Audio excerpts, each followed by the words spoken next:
Boa tarde. Nesta segunda-feira, feriado nacional, o programa Sociedade Aberta dá uma atenção muito especial à questão da transfusão sanguínea, concretamente a segurança da transfusão sanguínea nesta pandemia da Covid-19. No próximo dia 7, ou seja, na próxima quarta-feira, o Banco de Sangue do Hospital Batista de Souza completa mais um ano, vai estar a completar 65 anos da sua criação. Por isso, vamos lançar um olhar nesta questão da transfusão sanguínea, falar da doação de sangue, e nós convidamos para estar aqui conosco a responsável do Programa Nacional da Segurança Transfusional e do Banco de Sangue do Hospital Batista de Souza, Conceição Pinto. Doutora, nós agradecemos a sua presença aqui. Boa tarde. Boa tarde. Nós é que agradecemos esta oportunidade, tanto para vir falar tanto do Banco de Sangue de São Vicente e de transfusão no geral. E da segurança de uma forma geral nesta pandemia que as pessoas podem ter. E também é especialista em hematologia, que é responsável por tratar todas as doenças do sangue e os órgãos hematopoéticos, né, como medula óssea e linfodomos, né, e glândulos linfáticos. Se estiver errado, pode-me corrigir. Linfomas, leucémias, anemias, tudo. Tudo que tem a ver com sangue é responsável por isso. E ao longo deste programa também vamos ter várias participações neste programa, e também, lembrando sempre que você pode enviar sugestões de temas para o programa através do nosso Facebook e também através do e-mail, que é sociedade.aberta@rtc.cv. Então, gostaria de saber, pronto, no próximo dia 7, na quarta-feira, o Banco de Sangue do Hospital Batista de Souza completa 65 anos. Eu gostaria de saber a importância deste banco de sangue em termos de salvar vidas. Bom, portanto, em primeiro lugar, é o banco de sangue mais antigo do país. Portanto, foi inaugurado um tempinho antes do Banco de Sangue da Praia. Portanto, vamos comemorar 65 anos. Eu penso que têm sido anos a trabalhar, tanto para o bem da população de São Vicente e não só, tendo em conta que, embora estando localizado em São Vicente, também presta apoio a outras ilhas. Então, tanto estes 65 anos, claro que tiveram fases diferentes. O próprio serviço mudou de nome várias vezes, mas eu penso que neste momento temos muito orgulho em dizer que, portanto, que nós temos estado a trabalhar, e uma coisa muito importante é que a sociedade são vicentina também tem colaborado. Portanto, o sucesso que nós temos hoje em dia é um trabalho do Banco de Sangue, do hospital, mas também da população de São Vicente. Uhum. E a nível nacional nós temos 6 bancos de sangue. Estão onde? Nós temos este aqui em São Vicente, temos um em Santo Antão no Hospital João Moraes, temos um na Ilha do Sal, tanto no Hospital Ramiro Figueira, temos 2 em Santiago, um na Praia, no Hospital Agostinho Neto, outro no Hospital Santa Rita Vieira e, portanto, o 6º, que eu já disse, é no Fogo. Portanto, todos os hospitais centrais e hospitais regionais têm banco de sangue, tendo em conta que são hospitais já com uma complexidade diferente, têm blocos operatórios, então, portanto, têm obrigatoriamente que ter suporte transfusional. Mas ouvimos falar mais dos bancos de sangue de São Vicente, Agostinho Neto e também da Sumada. Sim, portanto, porque os bancos de sangue de São Vicente e de Praia têm um estatuto diferente. São centros coordenador, portanto, nós somos centro coordenador de região de Barlavento, temos o Banco de Sangue de Santo Antão e o do Sal, fazem parte do nosso grupo. Então, como são estruturas mais pequenas, são apoiados por este Banco de Sangue de São Vicente e os de Sotavento, portanto, de São Filipe e de Santa Rita Vieira, são apoiados, em princípio, pelo Hospital Agostinho Neto na Praia, que é o centro coordenador de região de Sotavento. E nós ouvimos falar muito de Santa Rita Vieira ou de Santa Catarina, porque é uma região que tem uma população quase muito expressiva. Muito expressiva. E cobre também 6 municípios. Exatamente. E é um bocadinho complicado gerir aquela coordenação dos 6 concelhos, porque o hospital fica longe da cidade. Então, portanto, isso tem causado vários constrangimentos e tem sido um dos bancos de sangue que tem sido mais castigado agora durante a pandemia. Uhum. E é sobre a segurança na transfusão de sangue nesta pandemia que vamos debruçar ao longo deste programa. Pergunto-lhe, é seguro doar sangue neste momento que nós estamos nesta pandemia? Bom, quando nós temos epidemias, pandemias, quando há algum agente infeccioso a circular, é sempre um problema para a segurança transfusional, porque há sempre o risco de haver transmissão desse agente infeccioso através do sangue. Graças a Deus, em relação à Covid, tem provocado muitos problemas, mas graças a Deus, em relação à segurança transfusional, não é um problema, tendo em conta que a via de transmissão não é tanta via sanguínea. Então, isso, no início havia essa preocupação, mas depois, fomos vendo que, pelo menos, se podemos dizer que há uma coisa boa, é a transfusão sanguínea não ser um meio de transmissão do vírus. Então, ficou-nos o problema de transmissão pessoa a pessoa. O risco que existe é de, as pessoas que vão dar sangue levar o vírus para, o serviço, ou então as pessoas do serviço passarem o vírus para os utentes. Mas alguns cuidados estão tomados para evitar isso. Com certeza. Isso logo no início nós aproveitamos aquela fase de estado de emergência, que estava tudo parado, para reorganizar os serviços, não foi só em São Vicente, para reorganizar os serviços de maneira a garantir a segurança dos utentes e também, dos trabalhadores. Uhum. Eu gostaria também de saber se por causa desta pandemia se houve alguma diminuição do estoque de sangue. Houve no início estava tudo muito confuso, fechou-se tudo, as pessoas ficaram em casa, não havia circulação e depois havia aquele medo do desconhecido, as pessoas não sabiam muito bem, até muita gente tinha medo de ir ao hospital, com medo de apanhar infecção. Então, isso foi em todo o mundo, não foi só em Cabo Verde, em todo o mundo houve essa diminuição no início, porque até os serviços tiveram que reorganizar.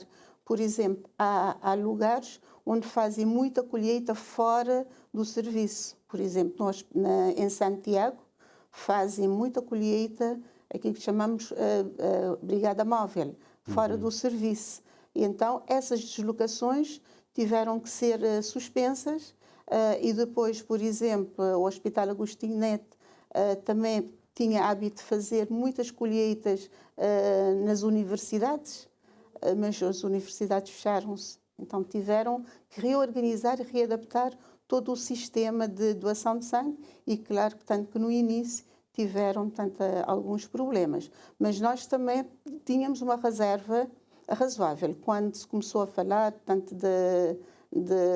do vírus, da epidemia, de risco de chegar a Cabo Verde, portanto, quando chegou a Cabo Verde, nós tínhamos, uma reserva para além da reserva habitual. Portanto, a nossa reserva estava reforçada e no início da pandemia também havia muito menos doentes no hospital, porque assim como tinham medo de ir para fazer doação de sangue, também tinham medo de ir para o hospital. O banco de urgência tinha pouca gente, havia pouca gente nas consultas, então houve menos consumo de sangue durante a primeira fase de pandemia. Isso foi geral, foi a nível global.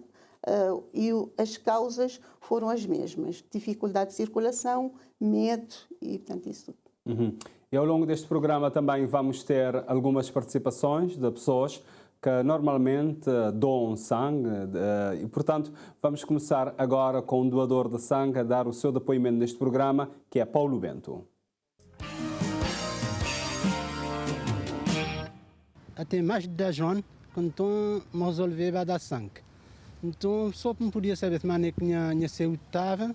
Então, me dizia-me, vai dar sangue, assim, me ficar saber de maneira que minha situação de sangue está. Então, a primeira vez, me dá, desde aquela altura, já me dá sangue 35 vezes, me dá sangue 3 em 3 meses, regularmente. Basta chegar aquele dia, se mora esse corpo te pedindo para me dar sangue. E bota sei, pena chegar àquela altura, bota sei, bota dar sangue, não é? Pena chegar aquele 3 meses, me vai dar sangue, se me bate em vez de 2, 3 dias, te chamam-me muita história já lá. E por que bota doar sangue, então? Muita doar sangue, modo de me sentir que doar sangue, nós tudo deve, a partir de 18 anos, toda gente devia doar sangue, que tem saúde, modo de salvar uma vida, que é uma coisa que não é comprado, a gente deixa na farmácia para vender. Então é uma coisa muito direita que toda gente devia fazer, imediatamente de tiver que saúde em condições. Botou já pronto, quando pessoas estão doar sangue, este tem algum benefício assim, pessoal, em termos, por exemplo, de ficar satisfeito, de fazer bem para aquele outro, moda na boa casa? Sim, me senti que não é nenhuma dificuldade, que é um processo rápido. Bota chegar lá, trata direito, bota dar aquele sangue, bota ficar aqueles minutos lá sentado, para descansar depois. Se você quiser, bota gastar uma refeição que está dobra, bota sair lá tranquilo, não estou a fazer nada, bota continuar normal, é uma coisa normal que toda gente poderia fazer. E cada vez que bota bem, tanto litro de sangue bota dar? É meio litro. É meio litro de sangue, né? E meio litro de sangue, mas depois também para doadores de sangue tem também um pequeno, tipo, uma recompensa entre aspas, né? No hospital, ainda ele existe? Antes, por exemplo, não está, por exemplo, doador, está chegando no hospital, bota a espiar um doente, bota a mostrar só o cartão, boca estava a pagar nada, bota a entrar, bota a espiar aquele doente. Mas a grinha assim já não, eles cortaram, nunca sabia qual é o motivo, mas a mim, aquele lá que te estrovamos doar sangue, aquele lá que O que é que botava a dizer a outras pessoas também? É que ainda que a doação, que tive as oportunidades ali? Está a dizer tudo mal, a partir de 18 anos até 65 anos, que nunca doa sangue, eles podem ver aquele um processo normal, ainda estrovar a fazer nenhuma coisa na boa vida. Para toda gente que tem saúde em condições, podia doar sangue. E na boa família, é só boa que doar sangue ou vou te incentivar que as outras pessoas também a doar? Bom, minha família só minha que doa sangue, mas outros te dizer que gostar de agulhas, que coisa, de modo a mim me gostar, Já entender, porque normalmente o homem tem medo de agulha, né? E agulha, ou é uma agulha, muita gente começa logo a tremer. Quando Paulo Toel está normal, desde a primeira vez foi assim também? Desde a primeira vez, normal, mas antes não estava tradente, nunca estava sentindo medo quando estava metendo anestesia, de modo a dizer, não, aquela agulha é normal também. Também assim, continuamos, nunca senti medo de agulha, nunca tem nenhum problema. E pronto, é algo que deve ser feito para toda gente, não é verdade? Então, já direitinho que toda gente devia fazer esse mesmo gesto, que ele é muito bom. E antes de chegar lá, normalmente, né, quando começar da primeira vez, é feito tudo que teste, que é para as pessoas que estão tudo de saúde em forma, né? Sim, pode chegar lá, troca sangue primeiro, fazer tudo que teste para espiar se tudo está direito. Se tudo estiver direito, está a dizer porque uma bota doação. Quando boa doação, agora vou ficar a esperar a resposta. Uma semana, dava a resposta, se tudo correr direito. Ainda vamos ter outras participações neste programa Sociedade Aberta, hoje a observar para a segurança da transfusão sanguínea em Cabo Verde. Nesta pandemia, estamos aqui a receber a médica Conceição Pinto. Nós acompanhamos aqui um depoimento do Paulo Bento, que é um doador há muito tempo. Com as palavras dele, não é preciso fazer mais apelo, ou não? Temos de estar sempre a renovar, porque as pessoas têm tendência, às vezes têm aquela rotina, às vezes por qualquer motivo, aparece qualquer coisa a quebrar aquela rotina e depois perdem esse hábito. Então, temos muitos doadores que tinham esse hábito de dar sangue regularmente, ou por um motivo ou outro deixou de ir uma ou duas vezes. Então, quando é assim, nós aproveitamos oportunidade para relembrar. Como o meio é pequeno, encontramos as pessoas na rua, através de redes sociais. Nós usamos muito, tanto as redes sociais, que têm sido tanto muito benéfico para nós agora durante a pandemia. Então, nós já usávamos as redes sociais. Isso deu-nos muito jeito no início da pandemia e agora, tanto, reforçamos essa tanta interação com os dadores. Então, quando há um dador que demora assim algum tempo, mandamos uma mensagem para relembrar. Às vezes é só questão de relembrar e as pessoas, portanto, retomam o hábito novamente. Uhum. E disse lá atrás que sim, houve alguma ruptura. Eu gostaria de saber, teve um momento assim de pico que houve mesmo falta para atender algum doente, algum paciente que precisava? Nós aqui em São Vicente, não. Aqui em São Vicente não tivemos. Mas houve outros bancos de sangue que tiveram, principalmente naquelas ilhas onde houve tanta incidência de doença. Portanto, teve bastante crítica. Então, nessas alturas, mais as ilhas de região de Sotavento, tiveram algumas situações assim menos boas, mas pronto, portanto, fomos ajudando uns aos outros. Uhum. Quem beneficia com a doação de sangue, exatamente, para as pessoas poderem entender? Bom, no fundo beneficia quem precisa, não é? Portanto, há pessoas que vão fazer operação e essa operação não pode ser feita em condição de segurança sem reserva de sangue, porque quando abrem uma pessoa não sabem às vezes o que é que vão encontrar. Então, portanto, para fazer uma operação é preciso, portanto, para garantir a segurança do doente durante esse ato de cirurgia, é preciso ter a reserva de sangue, porque se começa a sangrar, vai-se buscar o sangue logo e a pessoa não corre risco de vida. E depois temos aquelas situações ligadas à gravidez e ao parto, que às vezes são situações complicadas, porque às vezes está a correr bem e de um momento para o outro as coisas começam a correr mal e aí temos que ter mesmo o sangue para salvar a vida, às vezes as duas vidas, da mãe e da criança. Aí são situações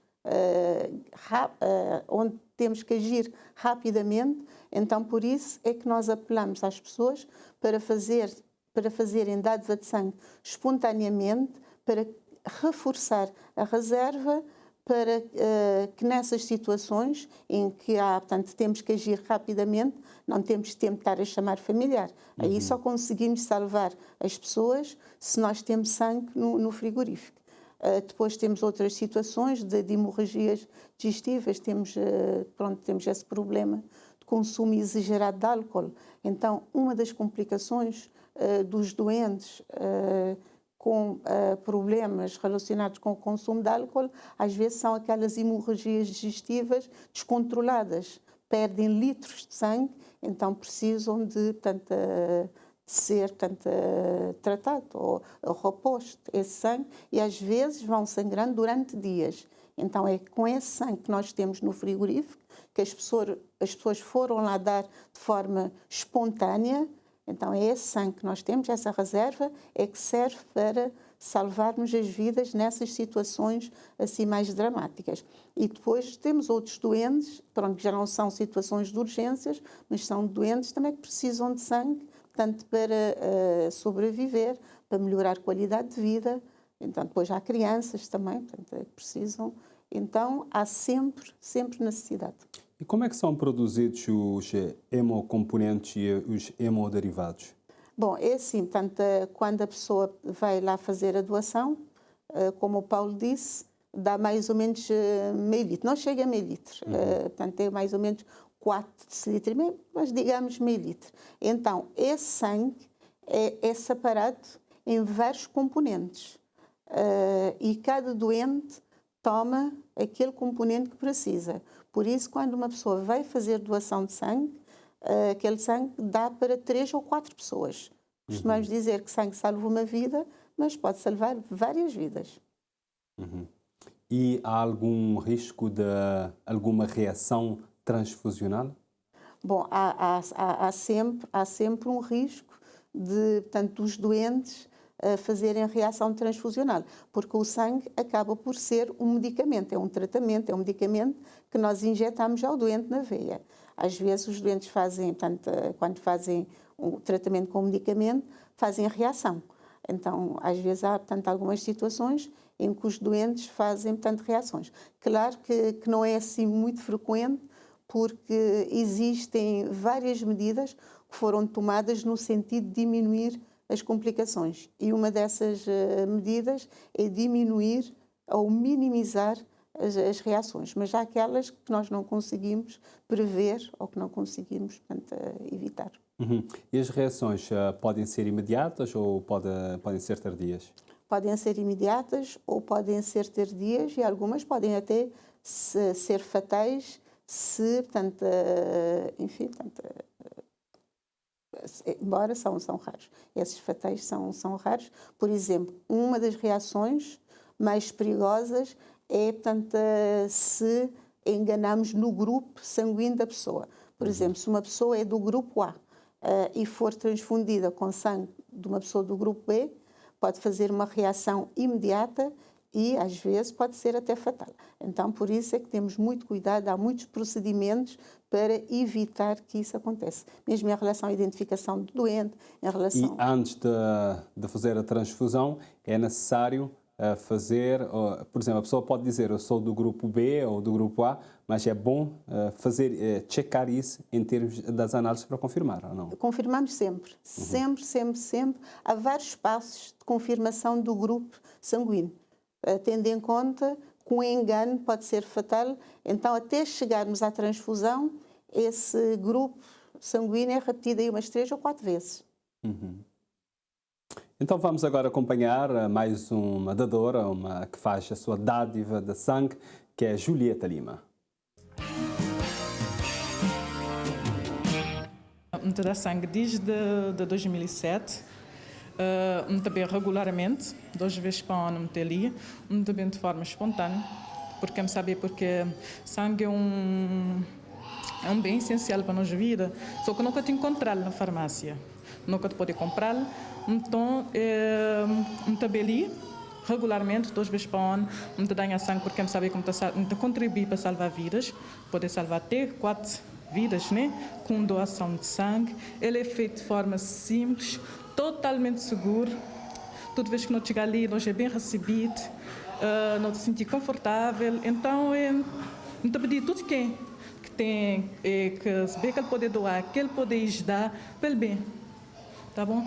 Porque nós contribuímos para, dizer assim, para controlar nossa vida, primeiramente, nossa saúde, porque regularmente nós somos submetidos à consulta médica, análises, nós cultivar hábitos saudáveis, como de comportamentos contra riscos de ISTs, por exemplo, de ter uma alimentação saudável. Então, ele é bom para quem está recebendo e ele é bom para nós também. E nessa pandemia, tem algum receio da doação? Nós sabemos que a nível mundial cai um bocado por causa de pessoas que ficar com receio, para o hospital, medo de contaminação.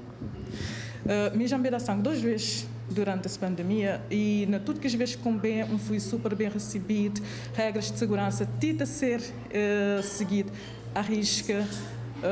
Então me senti totalmente confortável, mesmo como estava bem antes da pandemia, como está a dar sangue, mas não é como está sentindo, me senti agora. Portanto, que a pessoa tem medo, quem quer saber que ele é um doador regular, para ele continuar, porque mesmo durante a pandemia, que as condições de segurança tentam ser seguidas, não está a sentir seguro para dar nosso sangue. Falamos hoje da segurança da transfusão de sangue nesta pandemia e estamos a receber a médica Conceição Pinto. Ela é especialista em hematologista, ou seja, doença de sangue. Nós acompanhamos agora aqui a Julieta Lima, que dá sangue periodicamente, como ela disse, e ela explicou que há os cuidados que são tomados por causa desta pandemia. Eu gostaria que nos explicasse que cuidados são esses que vocês fazem no banco de sangue e que acontece a nível nacional, nos 6 bancos de sangue, para as pessoas poderem sentir a vontade para irem lá por causa deste momento que nós estamos a viver. Bom, nós antes da pandemia já tínhamos muitas medidas de segurança, portanto, adotado muitas medidas de segurança, tendo em conta que, portanto, uma das complicações de transfusão sanguínea é a transmissão de infecção através do sangue. Então, já, portanto, existem muitas medidas para evitar a contaminação do sangue. Muitas medidas que foram implementadas em vários sítios, agora durante a pandemia, já existiam nos bancos de sangue. A única coisa que não existia era a questão do uso de máscara e, portanto, distanciamento social. Mas, por exemplo, mesmo a própria lavagem das mãos, lavagem do braço e não sei o quê, e desinfecção, já fazíamos isso tudo antes da pandemia. E quando vocês acolhem o dador, há esse cuidado mesmo em todos os aspectos? Sim, sim. Portanto, por exemplo, quando a pessoa vai fazer doação de sangue, já, portanto, tínhamos o cuidado, portanto, a desinfecção da mão e desinfecção do braço, tendo em conta que a nossa flora contém bactérias. Então, temos que fazer todo o possível para evitar que haja arrastamento de bactérias para o sangue. Então, essas medidas de controle, muitas já, portanto, existiam em todos os bancos de sangue antes da pandemia. Agora, pronto, durante a pandemia foi a questão de máscara, foi novidade, e também, portanto, infelizmente, a questão de distanciamento, isso é uma das coisas que perturba, porque já não podemos ter muita gente no serviço, então isso, portanto, às vezes traz algum constrangimento. E como fazem para evitar a aglomeração de pessoas no momento da colheita? Bom, portanto, isso é que eu disse há bocadinho. Portanto, nós já utilizávamos redes sociais e agora deu-nos bastante jeito, portanto, que era para fazer as marcações, para evitar tanta aglomeração. Antigamente havia dadores que gostavam de ir em grupo, portanto, mas pronto, hoje em dia já não é possível, porque, portanto, é só se for grupo pequeno, mas quando são grupos assim já maiores já não dá para ir em grupo, gostam de dar sangue em grupos, almoçar em grupo, mas isso agora, infelizmente, portanto, não tem sido possível. Mas, então, agora é só com agendamento prévio? Não, portanto, não é só com agendamento prévio, portanto, há pessoas a pessoa que quiser pode ir lá? Sim, vai, sim. Em qualquer banco de sangue? Sim, qualquer banco de sangue. E nós ouvimos, por exemplo, antes a dizer que vocês chamam, né? Os habituais. Chega aquele período, vocês ligam e as pessoas vão lá. Mandamos mensagem, portanto, olha, não te esqueças de vir dar sangue, por exemplo. Portanto, a Julieta dá sangue de 6 em 6 meses. Provavelmente fomos nós que sugerimos. Portanto, as mulheres podem dar de 4 em 4 meses. Mas há umas mulheres que demoram mais tempo a subir a hemoglobina. Então, portanto, nós estabelecemos, como já são dadores regulares, então estabelecemos qual é o melhor intervalo ou timing para darem sangue. Então, portanto, às vezes relembramos, mas pronto, a maior parte das pessoas vão espontaneamente. E o dador tem que fazer uma boa alimentação, ter uma vida saudável, né? Nós aproveitamos também, portanto, para dar alguns conselhos em relação a hábitos e estilos de vida saudáveis, porque nós sabemos que aqui em Cabo Verde os problemas de saúde de maior parte da população está relacionada com hábitos e estilos de vida. Então, se nós queremos ter um dador saudável, temos que, portanto, fazer a promoção da saúde. Então, aproveitamos para fazer isso, porque como está definido, uma pessoa para dar sangue tem que estar completamente saudável. Então, para se manter saudável, tem que levar uma vida, portanto, assim mais ou menos, regrada, como se costuma dizer. E connosco está Guevara Batista, ele é presidente, creio que é presidente, ou melhor, da Cruz, Guevara da Cruz, da cidade da Praia. É presidente da Associação dos Doadores na cidade da Praia, não é? Não, estou neste momento como membro da Comissão Instaladora. Da Comissão Instaladora. Exatamente. Nós já agora gostaríamos de saber como é que está essa fase da instalação para a criação então da associação. Exato. Portanto, tivemos uma sessão onde foram aprovados os estatutos.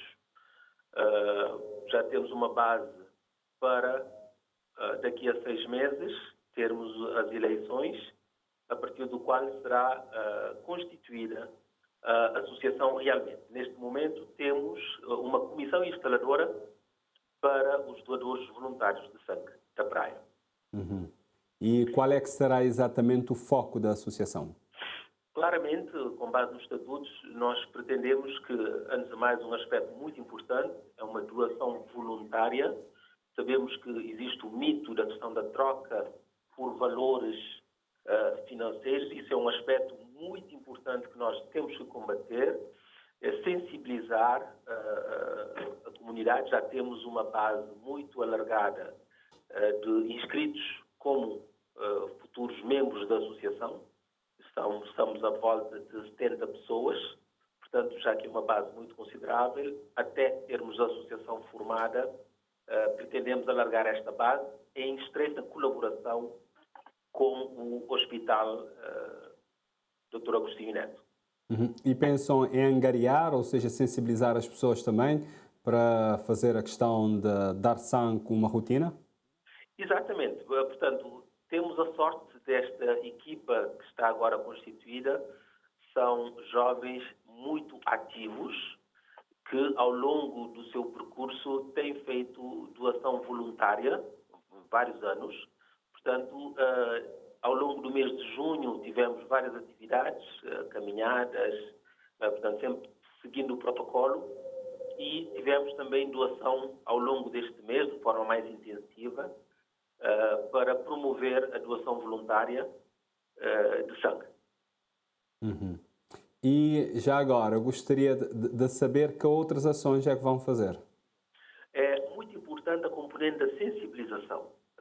Nós pretendemos, já estamos em contactos, por exemplo, com a Casa do Cidadão, já prevemos, sabemos que a Casa do Cidadão tem um papel muito importante no atendimento da população em geral a nível do serviço público. Pretendemos estreitar a relação com a Casa do Cidadão, é um exemplo, de forma a notificar em tempo útil os nossos doadores voluntários. Também pretendemos estabelecer relações e protocolos com representações, nomeadamente em Portugal, para podermos trocar experiências e, sempre que possível, associar uma vida saudável, nomeadamente através do desporto.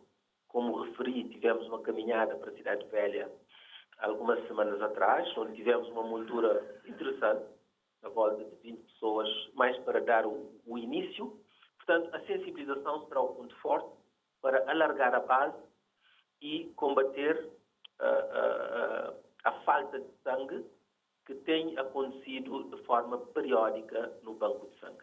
Temos que ser um parceiro. E já agora, como é que vai ser a vossa parceria juntamente com o Programa Nacional da Segurança Transvacional?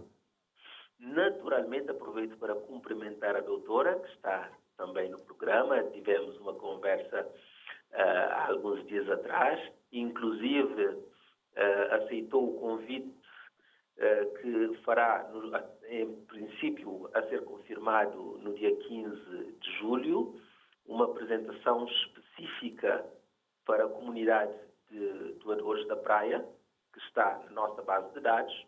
Portanto, sabemos também, pelo programa do Governo, o Instituto de Sangue estará a curto prazo a ser criado. Portanto, nós, enquanto futura associação, vamos estreitar relações com todas as instituições. Participamos também há dias, onde tive o prazer também de encontrar a doutora Conceição, com o INSP, no dia 14 de junho, onde se comemorou o Dia do Doador de Sangue. Portanto, queremos ser um parceiro, enquanto associação, criando condições para que não haja falta de sangue no banco de sangue. E alguma questão aqui para a doutora Conceição, que está connosco? Era também para confirmar ou reconfirmar a disponibilidade da doutora Conceição. Ela é um exemplo também nesta caminhada, portanto, mais para reconfirmar, porque estaremos doravante mais próximos, em contactos e em parcerias para sensibilizar a nossa comunidade de doadores voluntários. Muito obrigado desde já, doutora. Ela está a ouvir, pode responder, doutora. Portanto, obrigada, Gabara. Portanto, acho que agora tanto é que estamos no bom caminho. Está bem. Então nós agradecemos a sua participação neste programa. Muito obrigado pelo convite e estaremos sempre disponíveis para aumentar a base de doadores voluntários de sangue. Tá bom, muito obrigado.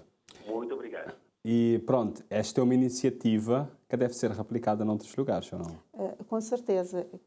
Portanto, eu penso que embora apareceu esta associação, como eu já disse, a situação tem sido um bocadinho mais complicada a nível de Santiago, tendo em conta a dimensão da ilha, a dificuldade de deslocação, a complexidade de fazer atividades de promoção de dádiva de sangue. Não é assim tão fácil como as pessoas pensam, mas eu penso que o Guevara e o grupo que está com ele na comissão instaladora, portanto, são pessoas que estão habituadas a dar sangue já há vários anos, são jovens, com muita capacidade, portanto, também. Aliás, eles têm competência em algumas áreas que nos vão ajudar. Eu penso que vai ser uma parceria muito boa e, portanto, como o Guevara fez, mencionou, uma das atividades prioritárias para o Governo nesta legislatura é a criação do Instituto Nacional de Sangue, que irá fazer a gestão da reserva de sangue a nível nacional. Eu penso, portanto, que será aí o caminho para nós atingirmos a autossuficiência em sangue e alargar, portanto, a cobertura transfusional a todo o território nacional.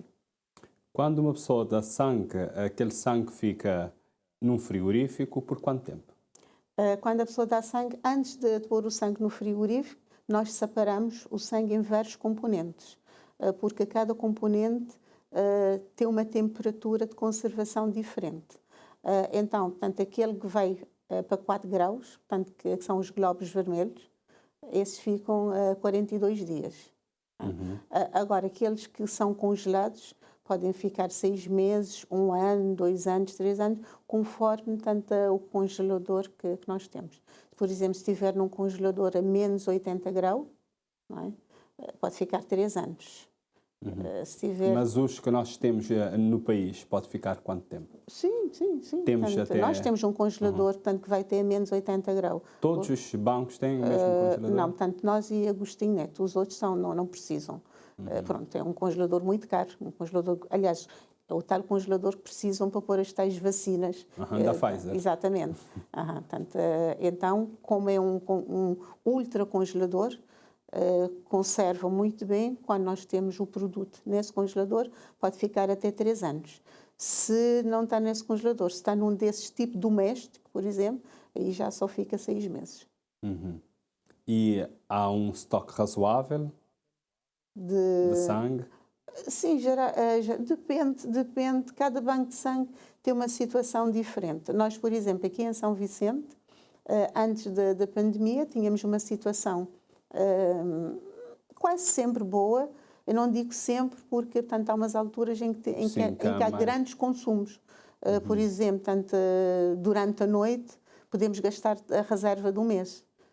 Então tem que ser reposta. E então, aqui para nós, o que é mais fácil é a reposição da reserva. Por exemplo, se nós gastamos a nossa reserva toda num dia, hoje em dia demoramos 2, 3 dias a repor essa reserva. Antigamente era meses para repor. E há outros bancos de sangue, quando isso acontece, já não têm tanta facilidade em repor a reserva. Por exemplo, o Guevara fez menção a possibilidade de existir dádiva de sangue a troco de dinheiro. Quando nós não temos, quando todos os dadores não são espontâneos, não são benévolos, portanto, voluntários são todos, mas benévolos são os que vão espontaneamente. Quando nós temos 100% de dádiva a partir desses dadores, temos quase sempre garantia que não há nenhum interesse por trás. Mas quando nós quando nós dependemos de dores familiares ou de amigos, ficamos sempre na dúvida se, portanto, de vez em quando não haverá um ou outro a tentar explorar a família que precisa de repor sangue para o seu familiar. Às vezes, as pessoas estão fragilizadas e às vezes há pessoas assim de má fé que tentam aproveitar disso. Então, um dos objetivos, nós termos 100% de dádiva voluntária, além de ter uma boa reserva, sempre também é combater esse perigo de tantas pessoas serem exploradas, porque quando as pessoas dão sangue a troco de dinheiro, aí já pomos questão da segurança do sangue. Porque uma pessoa que quer dar sangue para receber alguém em troca, às vezes pode não estar em condições de dar sangue. Então, isso é uma meta prioritária para o Governo, que é nós atingirmos rapidamente 100% de dádiva voluntária em todo o território nacional. Porque sempre ter maior segurança. Com certeza. Portanto, quando a pessoa, como eu disse, quando a pessoa dá sangue, pensar numa recompensa, então, se tiver assim uma doença, se tiver alguma infecção, não vai dizer. Mas, mesmo assim, todo o sangue que é colhido, né, passa por todos os testes. Com certeza. Portanto, aqui em Cabo Verde... Mesmo os regulares? Aqui em Cabo Verde é proibido transfundir sangue que não tenha sido submetido aos testes regulamentados pela lei. Por isso é que há ilhas que não fazem transfusão, porque não têm capacidade de fazer todos esses estudos. Está bem regulamentado na lei o que se deve fazer, tanto em relação à colheita de sangue, a quem é que nós devemos colher e quais são os testes. Isso é obrigatório para todas as transfusões. E vamos agora acompanhar aqui também o depoimento da Susana dos Santos, que é um dador também. Eu estou a dar sangue desde 2007. Desde 2007 eu comecei a dar sangue. Eu passar 5 anos, dar sangue, dar um tio de minha que estava a necessitar a primeira vez comer. Então passar 5 anos sem bem dar sangue. Mas depois, pensei um amigo de minha que era dador também, a chegar em mim e dizer: tu vai para o banco de sangue, vou querer para mim. Dizer: vamos ver, vamos te tornar bem. Tem um bem, doutora Conceição, dizendo: minha filha, se vou ficar também da sangue 5 em 5 anos, próxima vez quando vou bem, certo que eu acho que eu estou ali. Dizer: não, agora das vezes agora vamos ficar mesmo também. E foi assim, depois que eles 5 anos começar também, bem regular até agora. Também 4 vezes para ano, tem ano que também 3 vezes, mas tudo assim. Durante essa pandemia, também 6, 7 vezes mais ou menos. E sempre que segurança ali, sempre tem ali, e tem só pessoas simpáticas que tratam a gente direito. Não ter trazido uns 2 familiares a mim e continuar sempre a trazer. Nessa questão de pandemia, não sabia que a sangue tinha um bocote, se devia estar a aconselhar pessoas a doar sangue nessa pandemia? Aconselhar sim, porque ali tem sempre que a segurança está dá tudo aquele apoio que você tem, boca de correr um risco, não te esperar que o pessoal ficar sempre bem. Minha parte continua sempre bem, porque é sempre uma satisfação ajudar quem está precisar. Está com a Sociedade Aberta, que hoje fala sobre a segurança da transfusão de sangue em Cabo Verde, concretamente nesta pandemia. Doutora Conceição Pinto, nós ouvimos aqui este senhor. Há dadores que aparecem e depois somem muito tempo e depois podem correr esse risco. Este rapaz disse que poderia correr de não lhe encontrar ali no banco de sangue. Às vezes é assim, tanto brincadeira. Sim, eu sei que é brincadeira, por isso eu estou a brincar com isso, mas eu gostaria de saber, gostaria de saber se... Há uma relação assim muito boa entre os dadores e o pessoal, então pronto. Quando eles ficam muito tempo sem dar sangue, disse: olha, se demorar muito tempo, já não me encontra. Então pronto, mas nós agora, antes da pandemia até, tínhamos chegado à conclusão que havia, pessoas, como eu disse, que tinham... quebrado aquele ritmo de dar sangue, então nós decidimos enviar mensagem: olha, já há muito tempo que não aparece. Não era convocar, era só, lembrar, relembrar: olha, já não dá sangue há muito tempo, não sei o quê, não se esqueça de nós. E, nós tivemos a sorte, porque isso antes da pandemia. Muitos daqueles que nós enviamos as mensagens foram doar sangue. E como o Suzano disse, também há muito aquela prática de levarem uma pessoa ou de tanto acompanharem uma pessoa.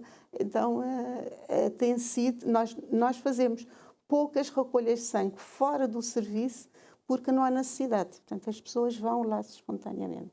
Uhum. E quais são os cuidados que são dirigidos aos candidatos a serem doadores de sangue? Bom, portanto, à partida, como a lei manda, tem que ser, portanto, alguém com 18 anos ou mais. Portanto, é como votar, costumo dizer, é como votar. Portanto, 18 até 65 anos, não é? Até 65 anos. 65 anos para quem está habituado a dar sangue. Quem nunca deu sangue pode dar, portanto, só até aos 60 anos. E, por exemplo, há gente que usa bebidas alcoólicas, usa droga. Isto está fora de questão, ou não? Portanto, com certeza. Portanto, nós temos os requisitos para a dádiva de sangue.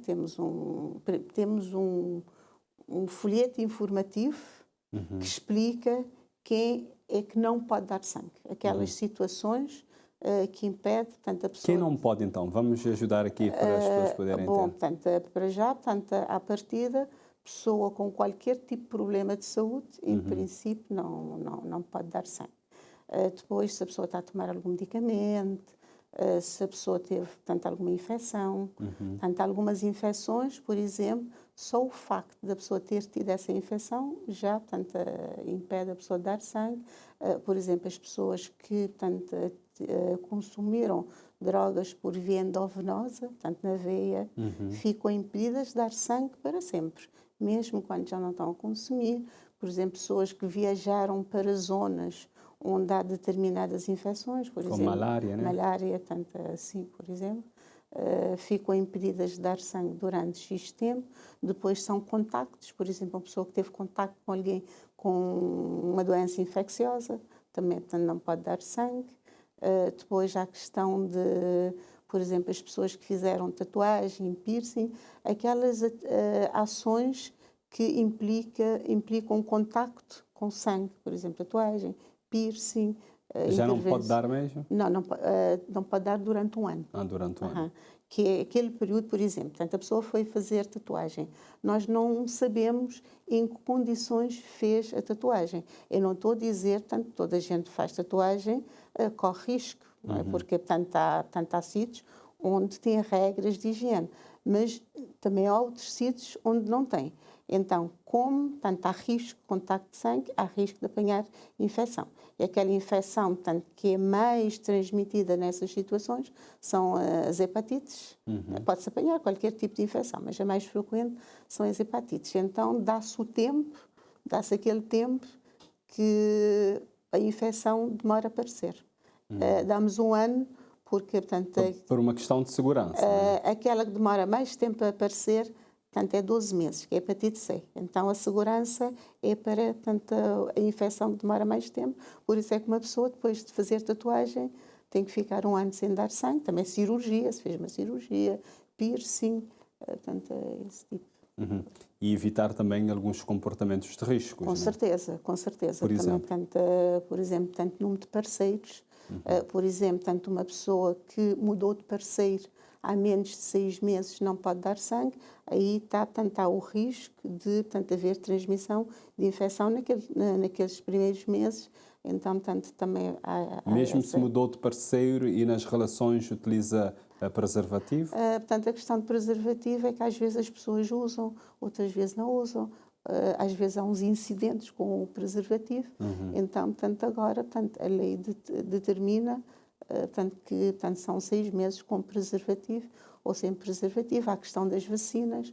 Por exemplo, a pessoa que recebeu vacina tem que ficar umas semanas, portanto, sem fazer doação de sangue. Quantas semanas, mais ou menos? Depende. Por exemplo, neste momento nós estamos na fase da Covid, que algumas pessoas estão a ser vacinadas. Depende da vacina, mas como há várias vacinas, sem ser a vacina da Covid, as outras vacinas, já há várias vacinas. A maior parte das vezes as pessoas não nos sabem explicar qual foi a vacina que tomou. Então resumimos tudo para um mês. Tomou vacina, portanto, durante um mês não pode? Não pode.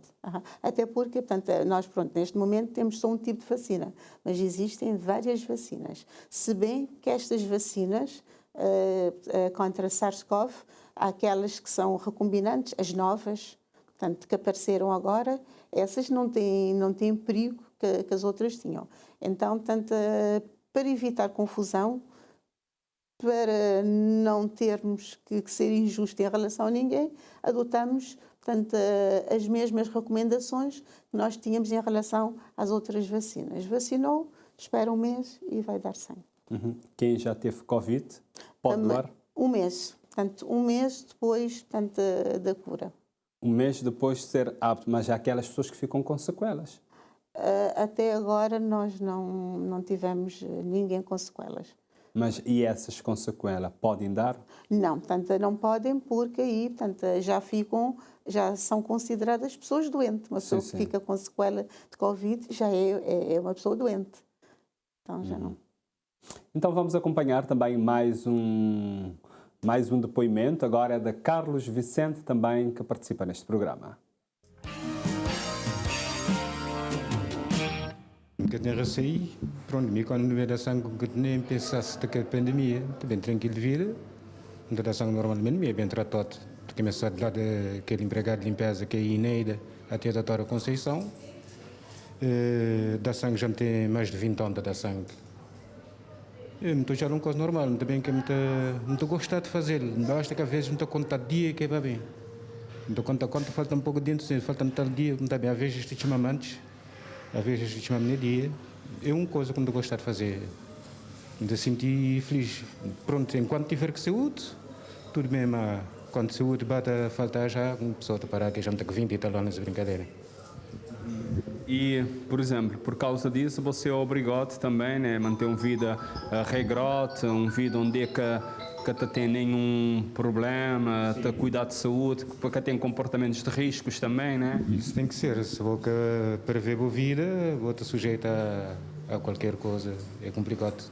Quando vou um dador de sangue, vou ter que ser fiel a bom mesmo e tem que botar doar o sangue. Não saber que sangue a nível mundial está aqui no banco de sangue, quantidade de sangue disponível por causa dessa pandemia. O que é que você está a dizer pessoas que têm a vossa experiência? Bom, muitas vezes, aqueles que têm consciência, depois tentar ajudar.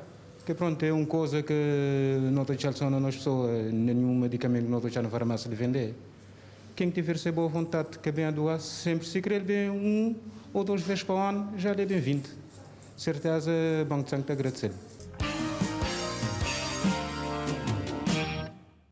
Já estamos quase a terminar esta edição de hoje do programa Sociedade Aberta. Hoje aqui a lançar um olhar sobre a segurança na transfusão sanguínea nesta pandemia. E connosco nós temos a médica Conceição Pinto, que é responsável da segurança do programa, da segurança transfusional em Cabo Verde e também responsável do Banco de Sangue aqui do Hospital Batista de Souza em São Vicente. Nós acompanhamos mais este senhor também, que é uma pessoa já conhecida da doutora Conceição. Pergunto-lhe, se uma pessoa que está a nos ver neste momento quiser dar sangue, o que é que tem que fazer? É só dirigir-se ao Banco de Sangue. Só ir lá? É só ir. A porta está sempre aberta, está sempre ali tanto para atender, é só ir. Se a pessoa quiser, se não houver nenhum inconveniente, se a pessoa quiser dar sangue logo, pode dar. Eu costumo dizer, é a única porta que não tem guarda, não é preciso marcação, portanto, quem decide dia, hora, é o dador ou o candidato a dador. A senhora está a dizer qualquer hora, pode ir lá, né? Mas tem um horário de funcionamento. Não, quer dizer, agora, pronto, acaba por ser um bocadinho complicado porque não podemos, portanto, não podemos ter muita gente dentro do serviço. Então, portanto, apelamos aos dadores, eles já sabem, portanto, que a melhor hora, portanto, é a partir... Não, é quem que vai a primeira vez? Sim, estou a dizer, portanto, agora, portanto, apelamos às pessoas para irem a partir das 9, porquê? Porque, portanto, até às 9 estamos a fazer colheita para análise dos doentes, há doentes. A pessoa pode ir, portanto, é atendida na mesma. Pronto, é o que eu digo, o serviço abre às 8 e, portanto, tem a porta aberta, a pessoa entra... Das 8 até que horas? Bom, portanto, para fazer colheita, até às 15.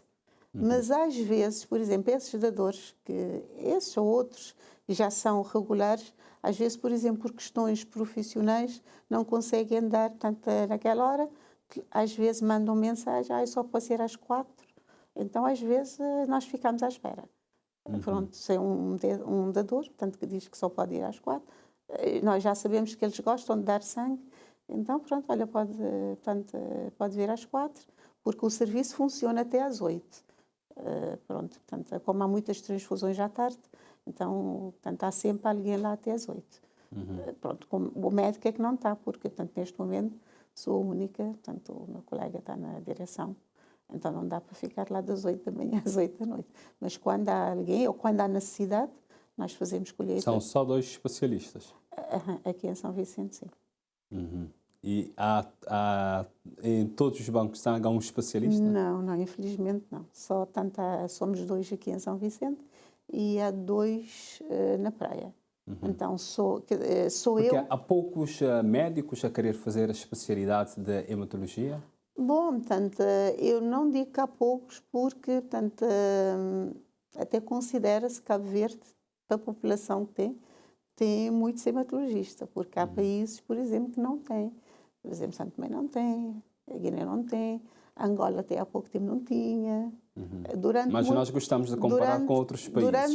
Durante muito tempo, Cabo Verde era o único país dos PALOP que tinha hematologista, que tinha mais que um até. Ter 4 no continente africano, eu vou dizer continente africano, não é muito frequente, portanto, ter assim tantos hematologistas por X mil habitantes.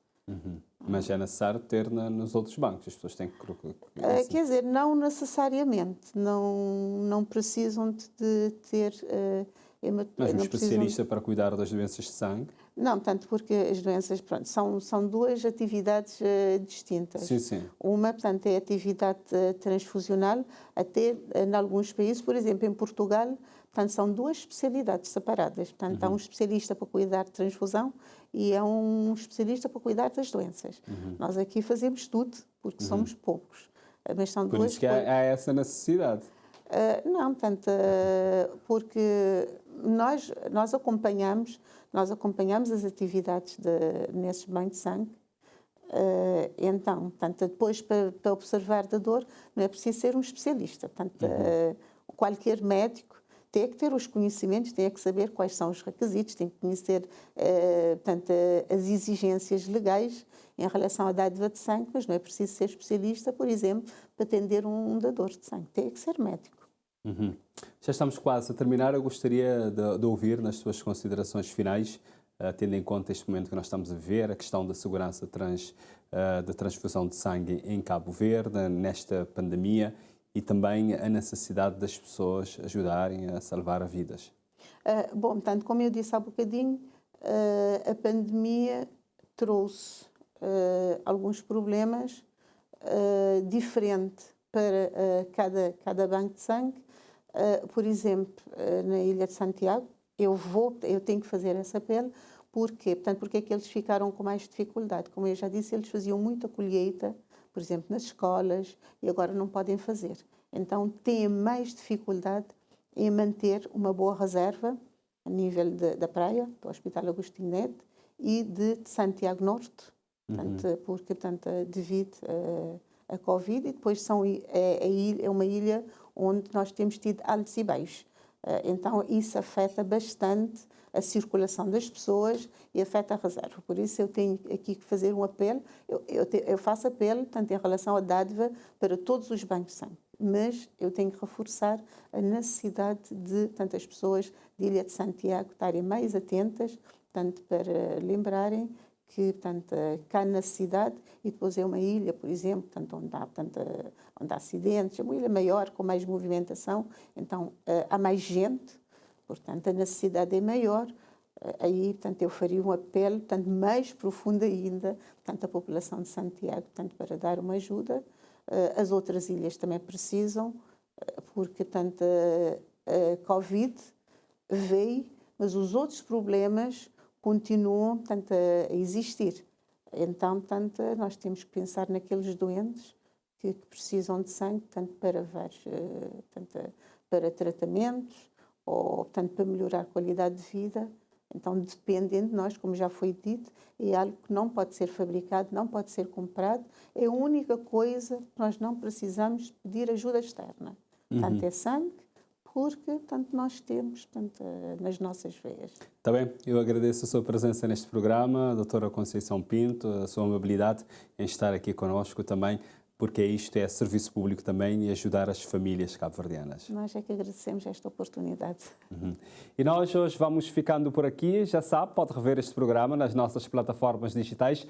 Também pode sugerir temas. É só enviar e-mail para sociedade.aberta@rtc.cv. Na próxima quinta-feira vamos estar aqui a falar sobre violação sexual. Fique atento ao nosso programa e participe também. Fique bem e tenha sempre muita saúde.